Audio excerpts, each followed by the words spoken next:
700억 원에 이르는 사기 및 횡령 혐의를 받고 있는 성완종 경남기업 전 회장에 대해서 검찰이 이르면 오늘 사전 구속영장을 청구할 계획입니다. 검찰은 지난 3일 18시간 가까이 성 전 회장을 조사한 뒤 추가 소환 없이 오늘이나 내일쯤 사전 구속영장을 청구하는 쪽으로 잠정 결론을 내린 것으로 알려졌습니다. 성 전 회장은 회사의 재무 상태를 속인 채 해외 자원개발 사업에 지원되는 정부 융자금 460억 원을 받아내고 경남기업 관계사들과의 거래대금 조작 등을 통해서 230억 원가량의 회사 돈을 횡령한 혐의를 받고 있습니다. 검찰은 성 전 회장의 신병이 확보될 경우 각종 로비 의혹으로 수사를 확대할 계획입니다. 박범은 전 청와대 교육문화수석의 직권 남용 의혹이 연일 눈덩이처럼 불어나고 있습니다. 네, 박 전 수석과 중앙대 또 두산그룹의 밀월 관계를 의심하고 있는 검찰은 이번 주부터 핵심 피해자들을 줄줄이 소환합니다. 정호윤 기자입니다. 박범은 전 수석의 직권 남용 혐의는 애초 본교와 분교를 통합하는 과정에서 중앙대 특혜를 줬다는 의혹이 제기되자 불거지기 시작했습니다. 교육부에 외압을 넣어 승인을 도왔고 이득 또한 챙겼다는 겁니다. 하지만 의혹의 눈초리는 여기서 그치지 않았습니다. 이제는 중앙대재단을 운영하는 두산그룹까지 검찰 수사 선상에 올랐습니다. 박 전 수석은 청와대에서 나와 두산 계열사 사회이사 자리에 앉았고 30대 초반에 따른 중대 교수로 임용됐습니다. 또 부인은 두산타워 상가를 시세보다 낮은 임차료를 내고 분양받았습니다. 전방위로 확산되는 의혹에 검찰 수사의 방향도 예단하기 어렵게 됐습니다. 검찰은 이번 주 박 전 수석과 공범으로 지목된 당시 교육부 고위 관료들을 시작으로 중앙대 이사회 관계자들까지 차례로 불러들일 예정입니다.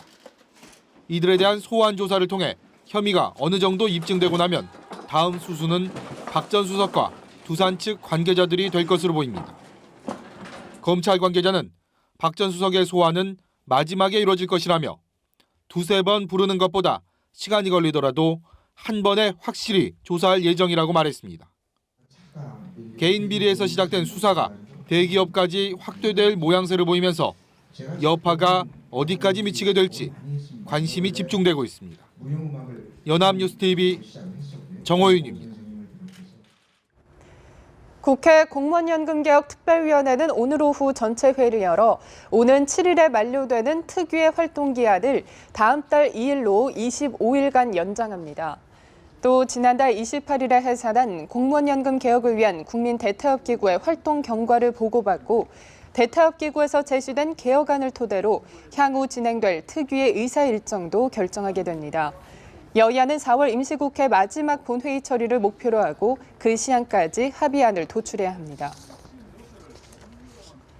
박근혜 대통령이 오늘 오전 청와대 수석비서관 회의를 주재할 예정입니다. 이 자리에서 공무원연금 개혁과 노동시장 구조개혁, 경제 활성화 법안의 조속한 처리를 강조할 것으로 전망됩니다. 김혜영 기자입니다. 지난달 24일 중동 순방 이후 첫 수석비서관 회의를 주재했던 박근혜 대통령. 당시 공무원연금과 노동개혁은 국민과의 약속이라며 시한 내 처리를 촉구했습니다.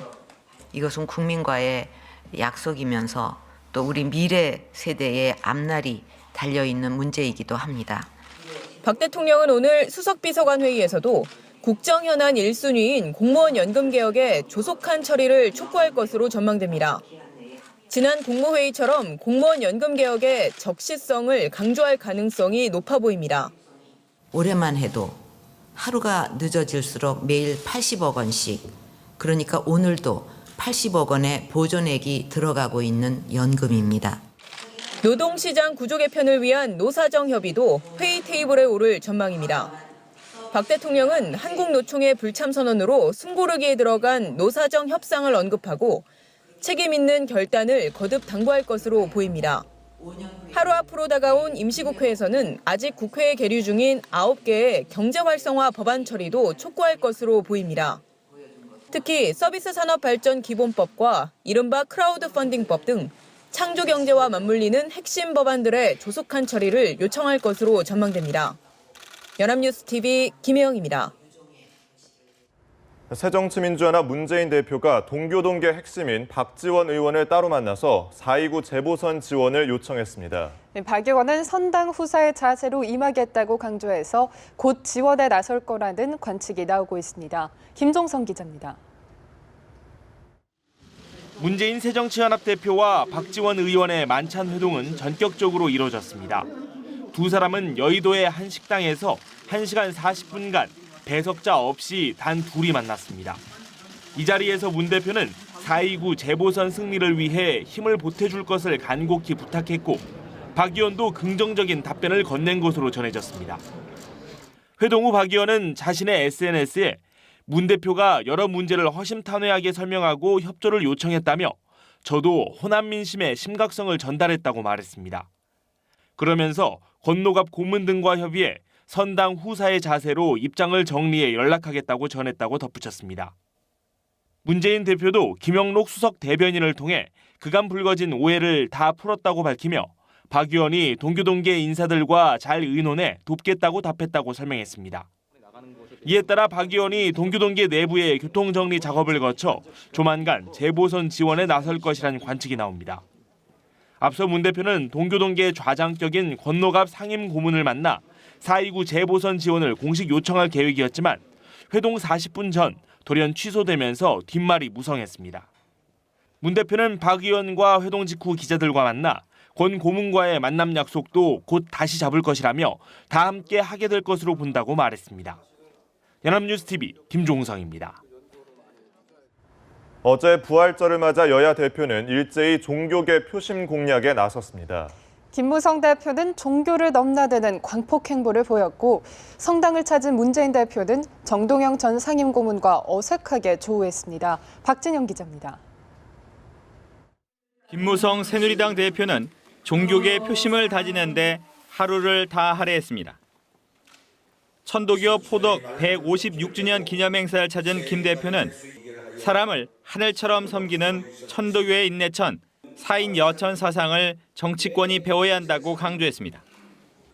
지금 우리 정치권은 나를 내세움이 아니라 남을 앞세우고 섬김이 필요한 그런 상황입니다.